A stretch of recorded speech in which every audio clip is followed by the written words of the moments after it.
তো ঋষির চান করাবার সময় যে তেলটা মাখায় ওই তেলটা শেষ হয়ে গেছিল, তাই ঋষির বাবাকে বলেছিলাম তেলটা আনতে। তো আজকে ছোট বোতলটা এনেছে, 100 ml-এরটা। তো এই যে হিমালয়া কি বডি ম্যাসাজ অয়েল না কি এটা মাখায়। উম, তো কে কিরকমটা মাখাও বলবে একটু। অন্যবার কিন্তু এই বড় 200 ml-এরটা আনে, কিন্তু এবারে পয়সা শর্ট ছিল বলে বললো ছোটটাই নিয়ে চলে এসেছি, কিন্তু ছোটটাতে কিন্তু না দাম না বেশি পড়ে, বড়টা কিনলে। Hello everyone, welcome back to my channel Sunita Chandra. তো সকাল সকাল এই যে বড়ির কলাই নিয়ে বসে পড়েছি, বসে নয় দাঁড়িয়ে পড়েছি। তো দাঁড়িয়ে দাঁড়িয়ে মিক্সিতে বাটবো এবারে। তো হ্যাঁ করতে গেলে পড়ে গেল কলাইগুলো। তো যাই হোক, তো বড়ি অনেকদিন দেওয়া হয়নি। আমরা ঘরের বড়িগুলো না খেতে খুব ভালো লাগে, কিন্তু দোকানে কেনা বড়িগুলো ভালো লাগে না। আমি খুব একটা বড়ি দিতে অত খুব একটা দেখতে মানে ভালো পারি না, কিন্তু কাজ চালানোর মতন পেরে যায়। তো যাই হোক, এগুলো নিয়ে কেউ খুঁতখুতানি করো না। যা এই তো বেটে নেব, বেটে তারপর তো বাবা আজকে আবার রোদের খুব একটা জোর হয়নি জানো।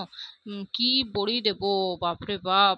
আমার শাশুড়ি মাকে বলছি যে রোদ দেয়নি কালকে দেবো, বলছে না।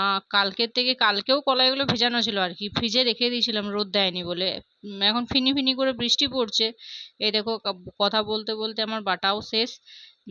এরপরে দেখো তোমাদের এই রোদটাই দেখাচ্ছে, একটু কোনো রোদই দেয় না, মেঘলা ওয়েদার একদম, আর ফিনফিন করে বৃষ্টি নামছে। খুব ভয় লাগছিল যে বড়ি তো উঠবেই না রোদ না দিলে, কটকটানি রোদ চাই বড়ির জন্য। তো এই যে দেখো বাটাটা নিয়ে এসে উপরের ঘর রুমটাতে চলে এসেছি, এখানে একটু যদি রোদের আভা আসে দিতে দিতে আর কি রোদে পেয়ে যাবে। তো সেই কারণে বড়ি দেওয়ার খুব ঝামেলা জানো বন্ধুরা। ওই পেনাও, ফাটো, মানে কতক্ষণ ধরে যে ফাটতে হবে, হাত ব্যথা ধরে যায় একদম। তো কিছু করার নাই, ভালো খেতে গেলে তো দিতেই হবে, কষ্ট করতেই হবে একটু। তো সেজন্য অনেকক্ষণ ধরে ফাটিয়ে ফাটিয়ে করে মেখে নিচ্ছি। তারপরে তো দেওয়ার চিন্তা। আর তখনও কিন্তু রোদ দেয়নি, মানে বুঝতে পারছো। আর বড়ি কিন্তু রোদ বেশ ঝনঝনে রোদ না হলে কিন্তু বড়ি ভালো উঠে না। যারা দাও তারা তো জানোই। এই যে দেখো কখন থেকে ফেটিয়ে ফেটিয়ে ফেটানো আপাতত হয়ে গেছে, কিন্তু ফেটানোর পর কতটা হয়েছে দেখেছো। অনেকক্ষণ সেজন্য ফেটাতে হয়, বেশ হালকা পাড়া হয়ে যায়, তারপর বড়িগুলো দিতে হয়। তো বাটিরে কতটুকু তো দেখেছিলে এই যে ফেটানোর দেখো পর কতটা বড়ির ফাইনাল লুক। একটা টিনেই ভর্তি করে দিয়েছি, ঠিক আছে। আর নাহলে আর একটু ছোট ছোট করলে কিন্তু আরেকটা টিন লাগতো। তো পাতলা যত টিন হবে না বড়িগুলো তাড়াতাড়ি শুকিয়ে যায়। এখন তো সবাই মশারিতে আরে অনেকেই অনেক কিছু দিতে। আর আজ তো সারাদিন ওই এক ঝামেলা হয়েছে বড়ি দেওয়া নিয়ে। রোদ দেয়নি বলছি না, এখানে একবার দিচ্ছি টিনটা, ওইখানে একবার দিচ্ছি, একবার ছাদে দিচ্ছি, একবার এই উপরে দিচ্ছি। মানে যেখানে একটু রোদের আভা দেখতে পাচ্ছি সেখানে দিতে যাচ্ছে, আর ফিনফিনিয়ে বৃষ্টি পড়ে যাচ্ছে। সারাদিন বর্ষাকাল মানে তো এই। তো এই কারণে আবার বয়ে ঘর ঢুকিয়ে দিচ্ছি, এখন একটু রোদ দিয়েছে বলে আবার বাইরেটায় উঠোনটাতে দিলাম। আর মেঘের দিকে তাকিয়ে একবার দেখো বন্ধুরা, এত দারুণ লাগে আমার এই মেঘগুলো দেখতে। সেজন্য তোমাদের সাথেও একটু শেয়ার করে নিলাম। তো আমার ভালো মন্দ সবই তো তোমাদের সাথে শেয়ার করি। তো মেঘটা আমার এত ভালো লাগে তোমাদের বলে বোঝাতে পারবো না। আর এইসব করতে করতে আজকে অনেকটাই বেলা হয়ে গেলো, সেজন্য বেশি কিছু রান্না করিনি। এই যে লঙ্কা তেল ভেজে রেখেছি, আলু ভাতে চকুটবো, পেঁয়াজ কুচিয়ে রেখেছি, ডাল করেছি, আর কালকে একটু শামুকের ঝাল দিয়ে ঋষির জন্য রেখেছি, আর মাছ ভাজা। আর আমাদের জন্য আজকে মাংস করেছি, মানে মাংস আলু ভাতে, আর কোনো তরকারি আজকে করতে পারিনি। অনেকটাই বেলা হয়ে গেছিলো বড়ির ধান্দাতে। তো আজ ভালো সেরকম কোনো রান্না করিনি বলে তোমাদের খাওয়াটা থালাটা আর কি দেখালাম না। লজ্জা লাগছিল আমার খুব। তো এই যে দেখো বিকেল বেলায় ঋষি না ছুটাছুটি খেলা করছে। আর এই শিংগুলো না কিনেছিলাম, সে বিষ্ণুপুরে গাজন দেখতে গিয়েছিলাম, তখন হচ্ছে যে ও দিদুন কিনে দিয়েছিল। তো শিংগুলোর না লাইট জ্বলে বেশ, ভালোই লাগে। বেশ অন্ধকার ঘরে না দুটো শিংয়ের মতনই লাগে, লাইট গুলোতে শিং আছে, এই শিংগুলোতে লাইট আছে।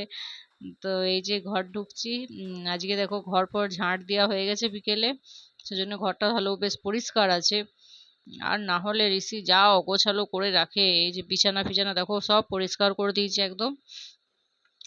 তো এই যে তোমার দাদা ভাইও তারপরে তাঁতে নেমে গেছে। তা আর কি, বিকেল বেলা তো আর সেরকম কিছু কাজ থাকেনি। আর ফিনফিনে বৃষ্টি পড়ছিল বলে আজকে ছাদেও যাওয়া হলো না। তো আর কি করব, বিকেলে আর কিছু কাজ নেই। তো সন্ধেবেলায় ঋষির একবার মজা দেখো, আমি তোমাদেরকে দেখাচ্ছি যে আমার অনলাইনে একটা পার্সেল এসছে। তো এটা কি এসছে, কবে এসছে, কেন এসছে, কি করব সব তোমাদের পরে সেটা বলবো, ঠিক আছে? তো এখন এসছে যেহেতু রেখে দেবো এটা। তো ঋষি লম্বা বড় জিনিসটা আছে দেখে একবারে কি ফুর্তি, নিয়ে রেখে দিল। দেখছে কি বটে, খুলতে তো পারবে না, দুধারে চিটপটি দিয়ে চেরানো আছে। তো উপরের ঘরে আজকে একটু কাজ ছিল। তো সেজন্য ঋষিকে পড়তে বসানো সেরকম ভাবে হয়নি, কিন্তু মানে বইয়ের ব্যাগটা নিয়ে যায়নি, কিন্তু ওই মুখে মুখে বললাম একবারটি পড়ে নাও বাবা। তো মুখে মুখে একবার করে পড়লো। ওই হলো, বাচ্চা ছেলে। তো চলো বন্ধুরা, আমার বকবক আজকের মতো এখানেই শেষ করছি, সারাদিন অনেক বকবক করে ফেলেছি। তো তোমরা সবাই সুস্থ থেকো, ভালো থেকো, বাড়ির সবার খেয়াল রেখো। আর দেখো বাইরের দিকে কত অন্ধকার, আমাদের উঠোনের লাইটটা না খারাপ হয়ে গেছে, মিজিমিজি জ্বলছে আর কি, খারাপ হয়নি আর খুব একটা ভালোও হয়নি।